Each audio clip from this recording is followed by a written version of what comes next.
Here's the situation. Porsche wrote to me telling me not to drive my 911 Turbo S, which is ironic really, because like most Porsche owners, I bought it to do precisely that, to drive it every day as my car. However, their reason was, apparently due to a faulty part, one of the wheels could fall off. In their letter, they actually state, a wheel falling off can increase the risk of crash or injury. Yes, a wheel falling off your 650 horsepower 911, I'd say could significantly increase the risk of a crash. So while it's off the road, they've lent me a Range Rover Velour, you know the one. It's all right, it's transport, but I thought I can do better as a daily driver. Much better, which is why I've gone over to the other side, Ferrari, and I'm going to have a go in this. Some are calling it the ultimate daily driver. The brand new Ferrari Purosangue. It's that. It's a fancy Ferrari name. It's one of these. Let's see. Fact of the matter is, this is difficult for me to be objective in talking about this car because I don't get modern Ferraris. They just, for whatever reason, they don't float my boat. A bit like football. I don't get that either, but I fully accept every weekend millions of people revel in football and get a lot of pleasure from it. So you can't argue with it.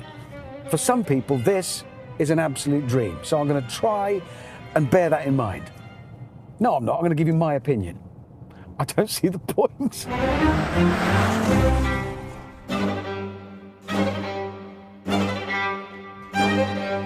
One thing I mustn't do is call it an SUV, even though everybody is calling it that. Ferrari insist it's not, it's an FUV. I don't know what that is. It could stand for various things. I'll leave it to you.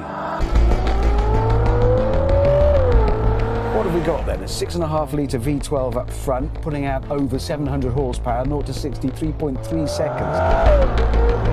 So it's not actually as fast as 60 as my 911 Turbo S, although the wheels will probably stay on this. And I've got to say, first drive, this feels, well, right now, every other Ferrari in the country is wrapped up in its garage. But on this day, on this road, in this weather, what other Ferrari would I want to be? Should also remember, this is the week in which a certain Jeremy Clarkson came out in his newspaper column as liking a Porsche 911 Turbo S. So, changes in the air. Maybe this is the car that changes my mind and I start to like modern Ferraris. It's not doing that so far. As a practical